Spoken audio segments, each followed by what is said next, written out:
My name is Patrick Sears, and I'd like to take a few minutes to talk to you about education, be it yours, that of a child who's currently enrolled in school, or one who hasn't yet. Specifically, home education, a topic of particular importance to me, being as I was home educated for a sizable portion of my formative years. It seems as though the entire field of alternative education is plagued by a thick miasma of general ignorance and misinformation. In the case of home education specifically, many who haven't researched it will reflexively assume that any parent who chooses to keep their child out of typical school is either stupendously rich and capable of employing professional tutors to educate their child in fine arts and entrepreneurship or similar topics, a lunatic who insists on living on the fringe of society, or a religious extremist who insists on controlling everything their child learns. It should go without saying, but were these stereotypes based in any meaningful reality, I wouldn't be advocating it. The fact of the matter is, an ever-growing number of parents are becoming aware that school isn't always a good learning environment for their children. Some of the most common reasons being, it often drains young children of their intrinsic curiosity, teaching them to view learning as a tedious chore that only happens when a teacher demands it of them, rather than an ongoing process of growth that happens throughout their lives. Or a child is simply miserable at school because the curriculum isn't equipped to properly service their needs and interests, or because they're bullied. I'll be exploring these in more detail later on. Before I continue, I should clarify. I'm attempting to explain the benefits of home education, but that doesn't mean I wholly condemn conventional schooling. Many people are well suited to it and will be very content. However, just as many would have their lives and education drastically improved by this approach if only they knew more about it. Another stipulation to make clear is, I, and home educators in general, have complaints regarding the syllabus and schools, but we don't necessarily have any issue with teachers. In my experience, they're dedicated people who work very hard to help their students in spite of such problems with the school as a whole. I have heard countless teachers and pupils alike bemoan the fact that they're often forced through dull or unhelpful lessons because it's for the test, rather than because it provides important, useful, or relevant information and skills. I digress. Even among those that agree with home education on a conceptual level are often under the misguided belief that there is some legal or practical barrier that prevents them from pursuing it in their own lives. To be brief, there isn't. Home education is permitted by international law. The specifics may vary from place to place, but it's allowed in some capacity or other throughout the developed world. There's even a provision describing as such in our human rights, specifically Article 26, which states, "The parent of every child of compulsory education age shall cause them to receive efficient, full-time education either by regular attendance at school or otherwise." It's this exact use of the term otherwise from which Education Otherwise, a charity I'll be discussing further in just a little bit, derives its name. Furthermore, in most cases, a child will automatically be listed as home educated if they're delisted from a school. So if you want to home educate, and are able, you can start immediately. There's no need to consult any legal authorities for permission, and you don't have to be a qualified teacher, although it might help. If that sounds too intimidating, there are a number of organisations you might choose to consult for advice to help establish a status quo, build your confidence in teaching, or answer questions you might have about home education. One of the most prominent being the one I mentioned a few moments ago, Education Otherwise, a charitable organisation that endeavours to provide a network of support and advice for home educators throughout the UK. A likely first question is simply, what is it actually like? There's no single answer to this, because the schedule and curriculum are decided upon by the educator and the child. You might follow the national curriculum, or the child might select topics that are of particular interest to them. You might have a set timetable, or you might devote time to engaging with your community, going out to do activities and volunteer work whilst learning from situations as they arise. One of the many perks being that you can generally cover topics far faster than you would in a classroom, because the teacher doesn't have to accommodate a large group of pupils that work at very different speeds with very different skill levels. In my personal experience, I can understand complex scientific concepts after an hour or two of research, whereas the same topic might take a full day or even a whole week to teach in a classroom. To be clear, depending on the source cited, homeschooled children perform anywhere between 0.7 and 30% better in all major subject areas than children from public schools.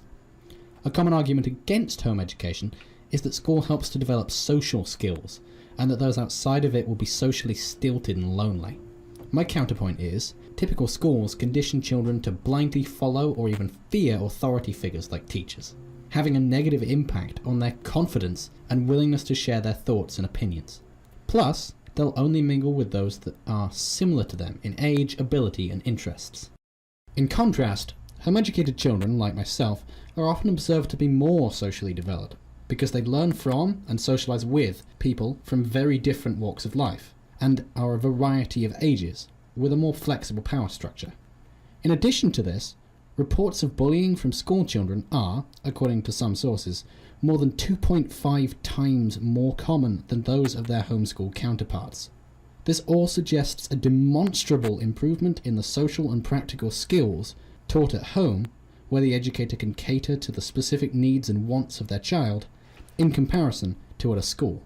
Some might argue that parents should be responsible for teaching social skills, not the school. This sounds reasonable until you consider it in detail.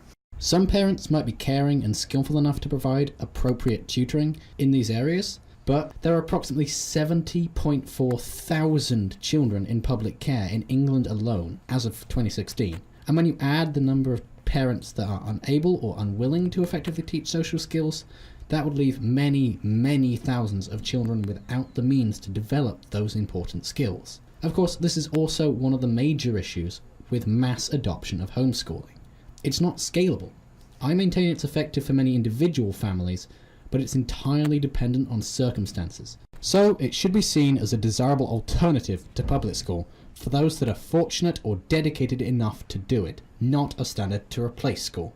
In this segment, which was recorded separately from the rest of my piece, I'll be talking to someone with many years of practical and academic experience in alternative education, who also happens to be my mum. The first question is, how did you come to be involved in home education? Well, it was when I was expecting my first child, and I borrowed a book from an antenatal class about an alternative method of parenting, really a more traditional one, attachment parenting. And this book also introduced the idea of home education. It resonated with me because it completely addressed the concerns that I'd had about the modern Western care and education of children. So I was conveniently also doing a degree in education. So from then on, I was able to specialise. All my research and all my essays became about things relating to home education or other alternatives. I met a number of home educating families, and I was constantly impressed by the maturity of the children and their natural curiosity, and decided that that would be not just the study of my degree, but the approach that I would take with the children that I was going to have. Okay, so what happened after that? Well, fortunately, my special interest in the alternative education scene was recognised by the university. So after my degree, I had the opportunity to lecture in various courses that I created myself, which explored all the various alternatives that were available in education at the time, the pros, the cons, and so on. I also joined a group of home educating friends, and together we formed a community where all the children, at least in the early years, would be home educated, so that we felt a togetherness in our parenting approach, and that overcame a lot of the potential isolation that could come from not sending your children to school. When you were raising me and Kathy, were there any moments when there were doubts or regrets about home education that you had? Well, I had come to believe that the most powerful form of learning, effectively, was a very autonomous style of mostly self-directed learning, and that learning was an inevitable consequence of living an active life. It would be fueled by natural curiosity, as long as that wasn't squashed through fear or external expectation, and that it would result in a very positive attitude to lifelong learning, that children would discover their real passions when they were ready and not according to some external timetable. My beliefs were tested to their limit when, for example, my daughter showed no interest at all in reading a book until almost her mid-teens. Now she's a prolific writer, and about to complete her first novel. So when I look back on it, I can see that although at times I thought, am I doing the right thing? Is this really going to work? The personal qualities I feel most strongly about encouraging or developing in my children are now abundantly clear in them, and I couldn't have been more satisfied with what we all achieved as a home educating family. Okay.